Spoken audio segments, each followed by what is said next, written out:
if you have something to say on a topic, the beginning of our meetings is always for public comment. And one of the great things, not a lot of great things came out of COVID, but one of the things that we stuck with that I think has been very revolutionary is the fact that you can call in and make a public comment from your house. Oh, that's huge. It is.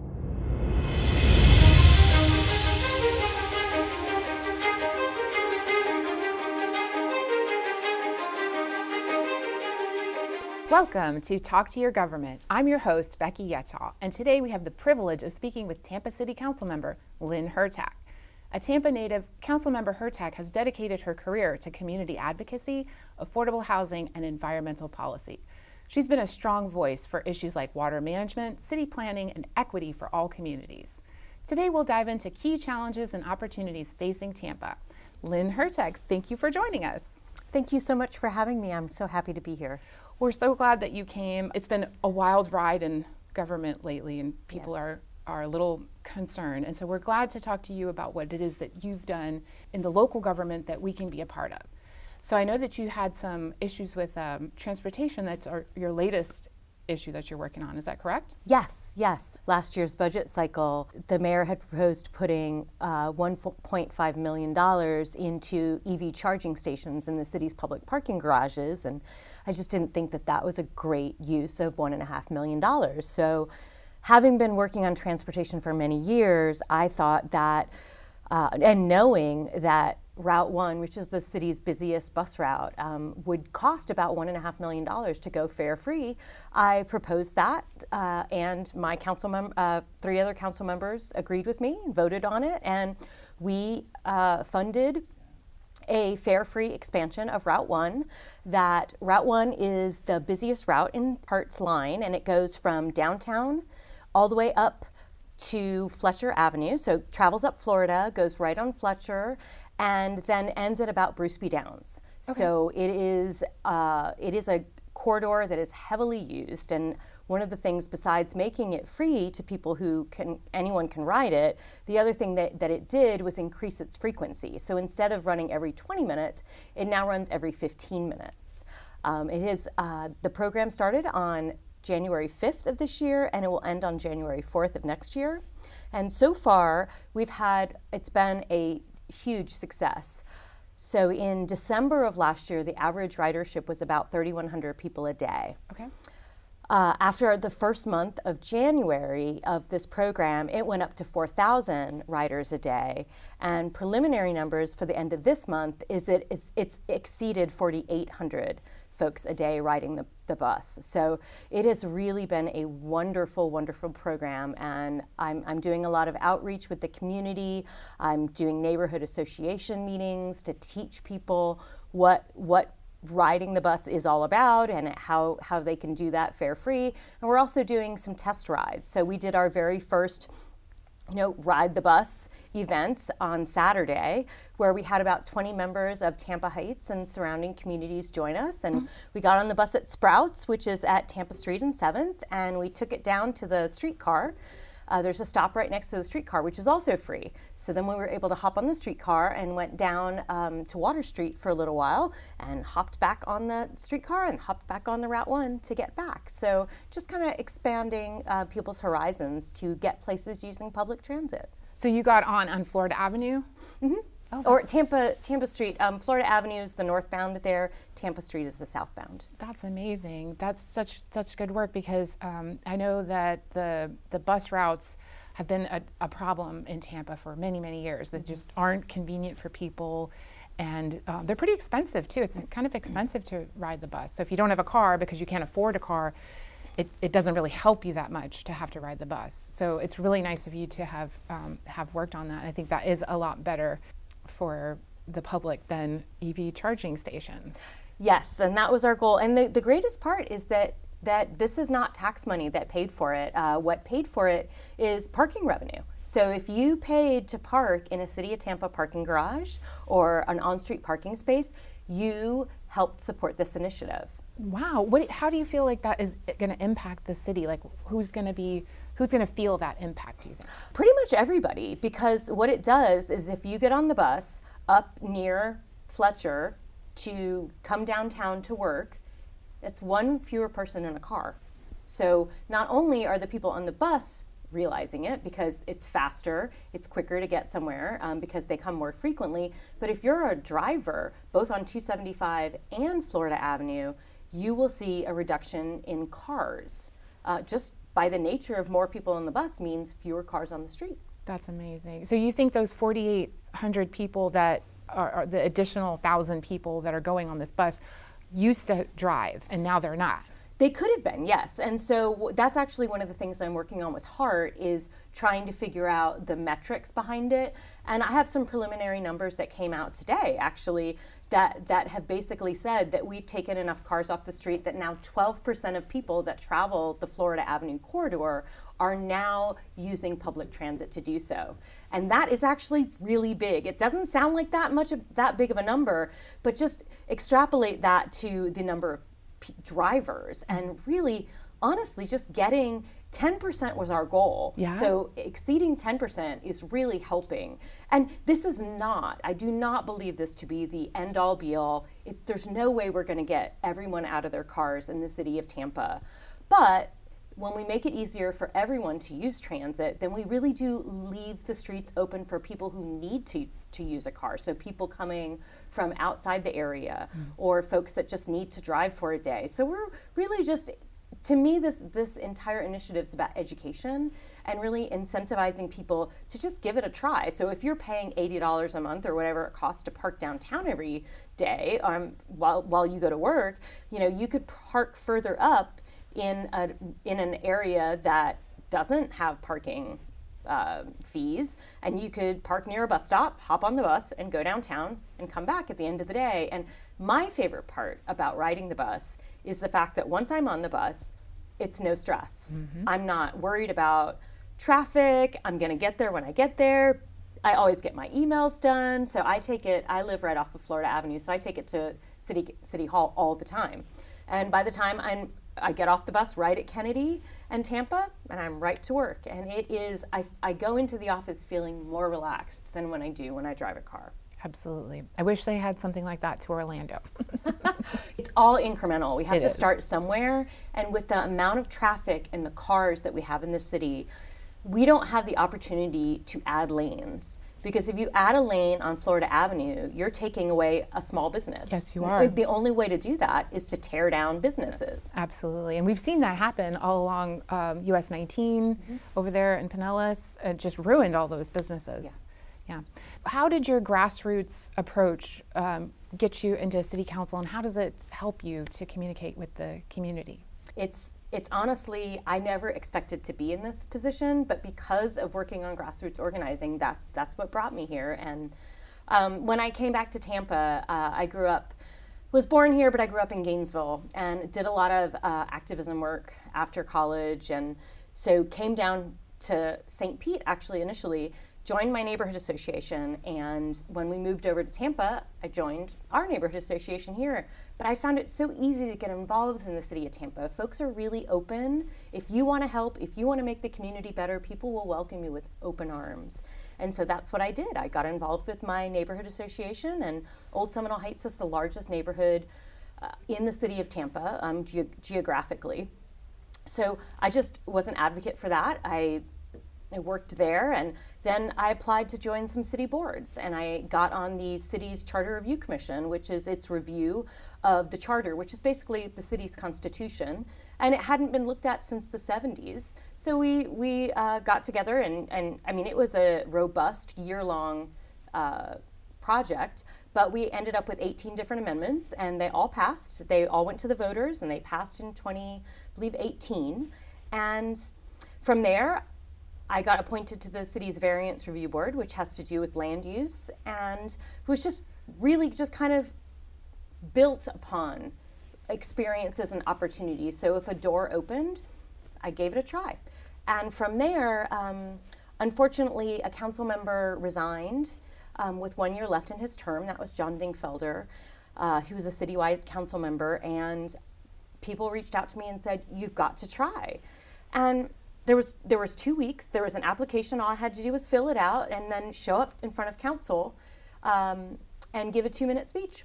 And they chose me out of 23 people. So the council had that opportunity to choose. And in that year that I served as an interim, I really just tried everything. I went everywhere I was invited. I, spoke to many different groups, and I got a positive reaction, positive enough to decide to run for the seat that I was sitting in, and ran a campaign and won. So here I am. That's wonderful. Yeah, I love that. How does your being a teacher inform your, your approach to all of this? I mean, it sounds like, I always feel like teachers are the unsung heroes of the world. They're very good at organizing. They're very good at looking at larger things, and yet they're patient and kind with ordinary people and just anyone that needs, that they have an emotional problem. They're good at dealing with that. How do you feel like being a teacher has helped in the past? No, absolutely. When I graduated from college, that was my first job, was as a Title I teacher up in Gainesville at Idlewild Elementary, and I taught 1st through 4th grade. And I did that, worked in education for about 10 years. And in that time, you learn patience, you learn organization. But I think the biggest thing that was the biggest help was the desire to always want to keep learning. And that's what kids teach you, because they have questions. If you have ever been around a child, one of the first questions is, why? Why? You tell them something, why? And so I really looked at that as an open opportunity. And so when I'm doing the work I'm doing, if someone tells me something, often I'm asking why, and I'm looking for the reasons. Yeah. I'm doing the research. I spend a lot of time on prep for regular meetings. I read background information. I ask questions. And I think that is what has made me successful, and I think that's what makes a lot of people successful, is just being willing and open and interested in new information.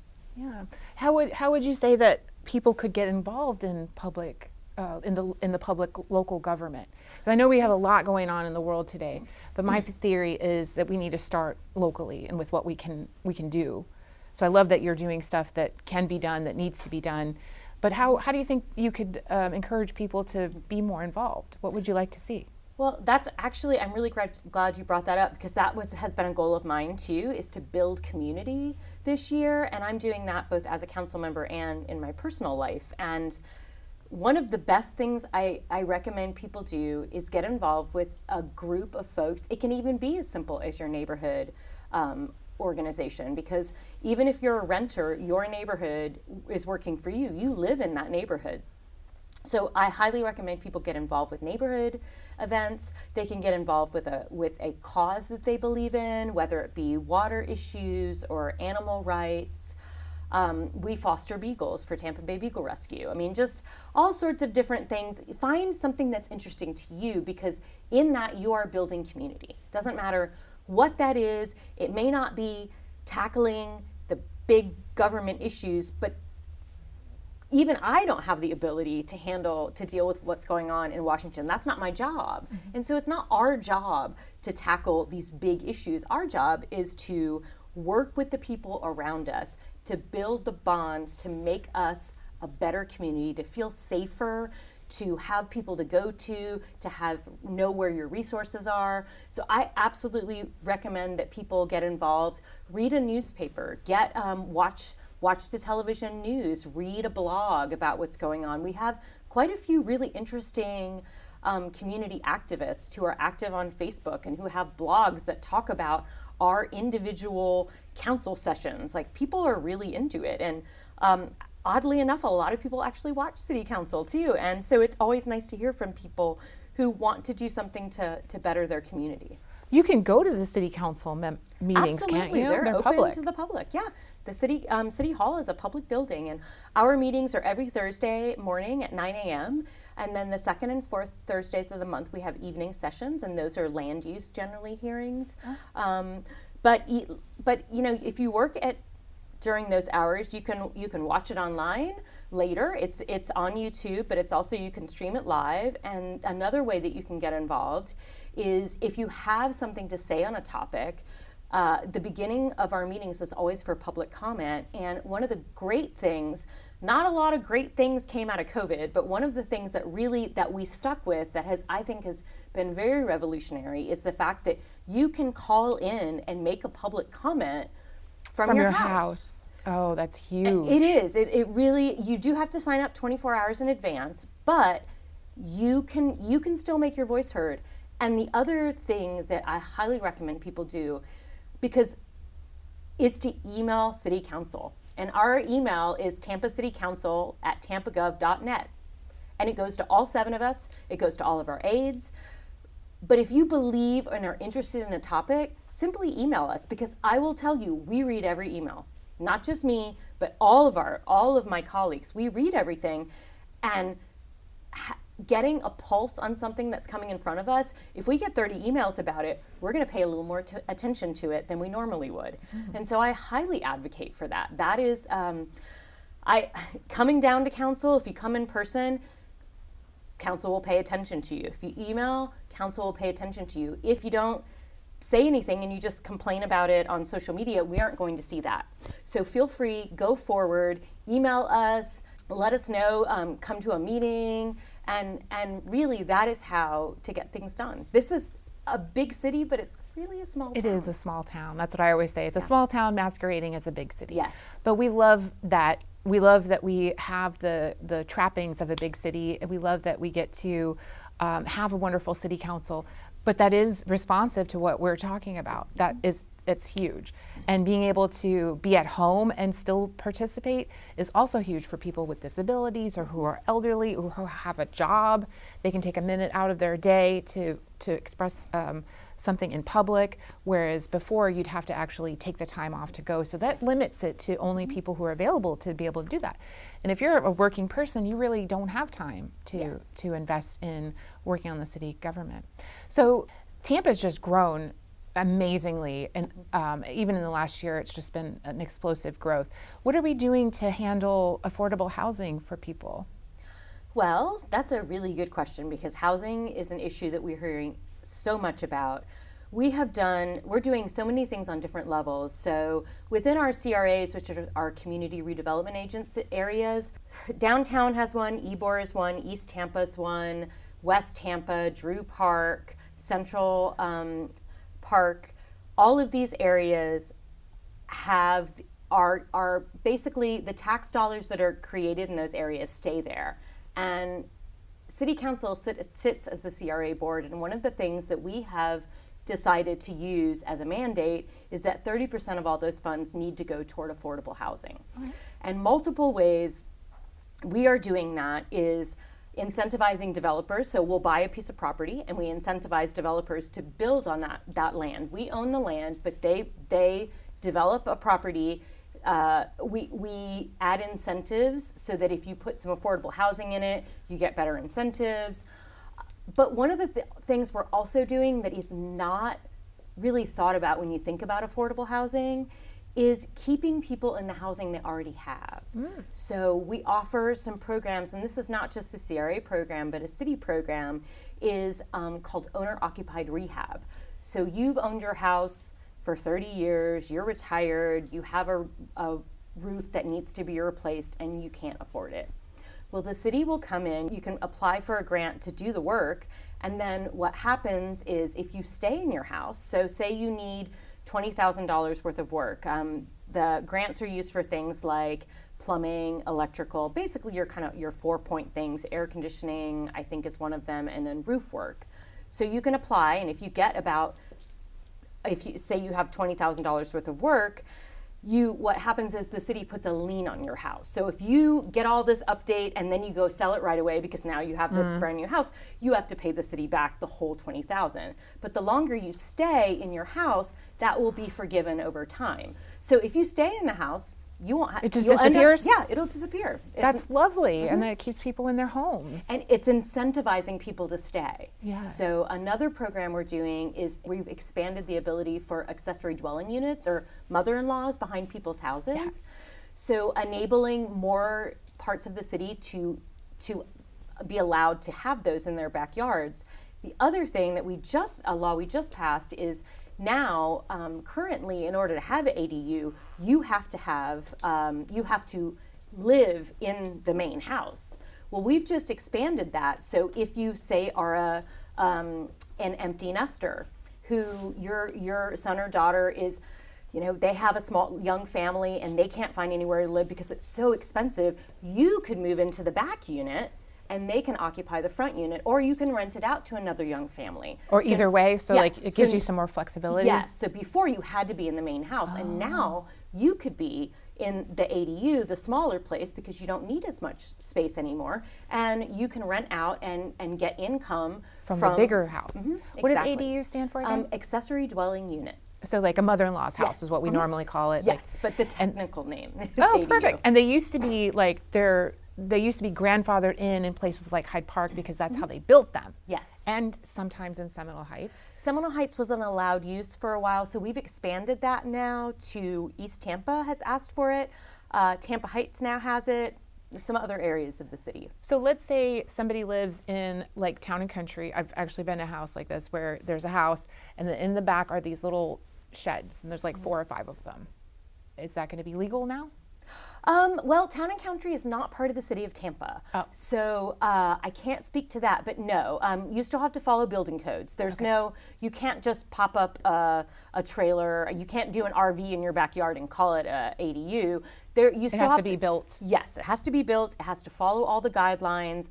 The city has a website that you can go on and just find out what the specifications are. If you just simply Google City of Tampa ADU, I'm sure some things will pop up. But and you could call the city's land development department and also get that information. But yes, there are guidelines. Not everybody can just pop up a shed and call it an ADU. No, that is not possible. We both live in Seminole Heights, so I know that in Seminole Heights it's a very big concern there. What are your biggest equity challenges in Tampa?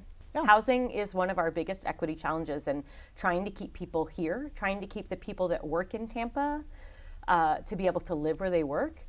So one of the examples I like to give is if you own a coffee shop downtown, but your barista lives in Wesley Chapel, that barista, if they get the opportunity to get a job in Wesley Chapel, they're going to take it. They have no loyalty to staying downtown, but if they could find a place to live, say in a mother-in-law behind a house in Seminole Heights or Tampa Heights, they're a lot closer to work. That helps the employee, but that also helps the employer. When you're a small business owner and you continue to have employee turnover, that is so much time and money that's focused on you. I mean, who's going to fill that job in the interim? Who's going to have to train that person over and over again? So it both benefits employers and employees for affordable housing to be throughout the city. So to me, that's a giant equity issue. The other equity issue is what we already talked about, transportation. If we can't improve the transportation in the city of Tampa, we are also, which is tied to housing, we're hurting people who are trying to get to their jobs. So one of the things I'm trying to do is work with the business community to show the importance of the increase in transit funding so we can actually have people live closer or within transit distance to their jobs. I lived in Minneapolis for a time, and you can go anywhere on the bus. You don't even have to think about it. Walk out to the bus station and get on the bus. And it's wonderful. And I've always wanted to see that in Tampa. So it's so fascinating that you're doing that. What about infrastructure needs? I mean, we're talking about transportation. Is there other infrastructure? I know water, sewer, always a problem, especially when there's flooding and storms and things like that. What's another infrastructure thing that we need? I am the chair over the Public Works Department, and that is water and wastewater and solid waste. And actually right now we are working on all of that. The city passed a pipes program, I believe in 2016. So it's been a while, and that program is, there's added taxes that are going to improve water and wastewater. So they're fixing the pipes, they're either replacing them or they're lining them. And they're massive projects, but the city's infrastructure really hadn't been dealt with in over 100 years since the city was built. So we're really trying to fix those issues. But when it comes to stormwater, we also did a property tax amendment where folks voted to increase their property taxes solely focused on stormwater. And we have done a lot with stormwater. Unfortunately, it's not enough, and it hasn't happened fast enough. The good news is we are really the first city, the only city that I know of, at least several years ago, focused on stormwater. Now other cities have now joined us and see the importance, but we were kind of a leader in that. So we still have a long way to go. Unfortunately, the flooding during Helene and Milton showed us that we still have a lot of work to do. And I actually just, I want to say last month, requested that $500,000 more be given to stormwater to help prepare for this next storm season and the rainy season. On Thursday, we're actually going to have a conversation where we're going to be talking about stormwater. And one of the things is we had money left over in the fiscal year 2024 budget, and we have a significant amount of money. And what do we do with that money? Before the storms, we could have had other conversations, but now it's really stormwater, it's storm hardening, it's putting money into reserves for hurricanes. One of the things is we usually have about $7 to $8 million in a hurricane reserve fund that we use right away when a hurricane comes to cover our expenses until the federal government pays us back, because the federal government and the state government pay us back for a majority of storm expenses through FEMA and through state monies. But we don't really know what's going to happen now with the federal government. We don't know if we're going to get that money reimbursed. So we're having to plan for that now. What does it look like? How do we put money aside? How do we prepare best? This is probably what I would think is the most challenging time for city governments in the state of Florida who've experienced all the different things that came with the hurricanes, the devastation. And then we're also dealing with the fact that the houses that were damaged, if your house is damaged and unlivable for more than 30 days, they give you a break on property taxes. So as long as you can't live in that house, we're not getting property taxes from that piece of land. So that's a what do huge we do? Deficit for it's a deficit for next year, for the rest of this year.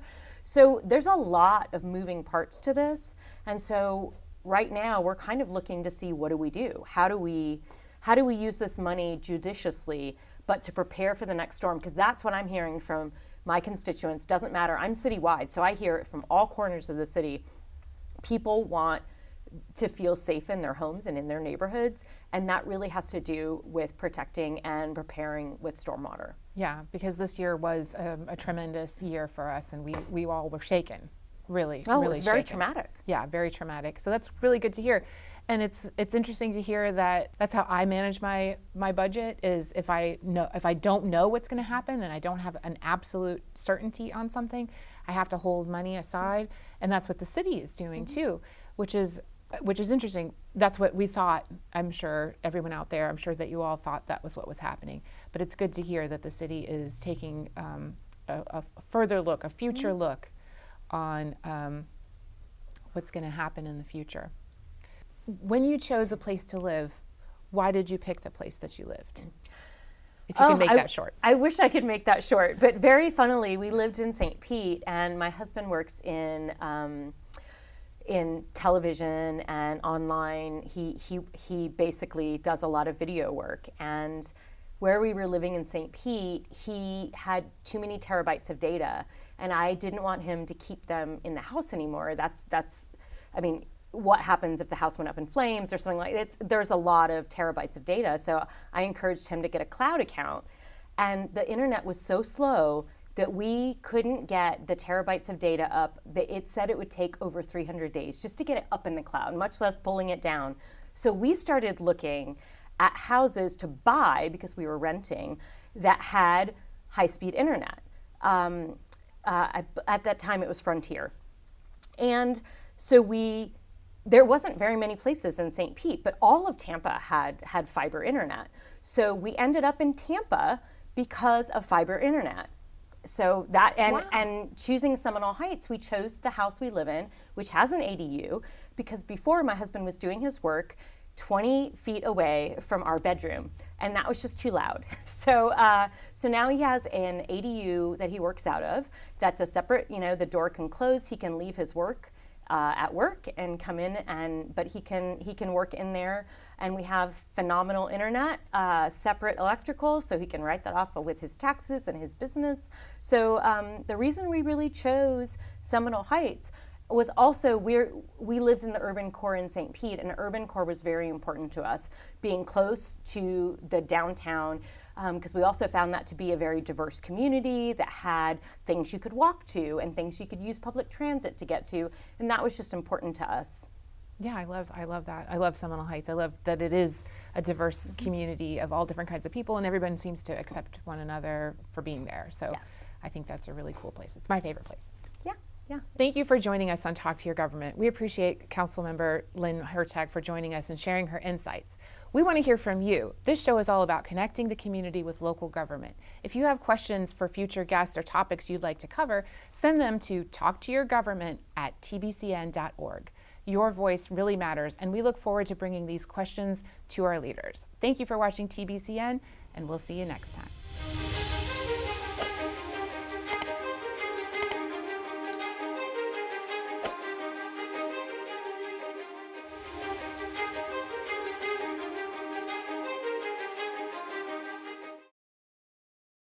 Mm-hmm.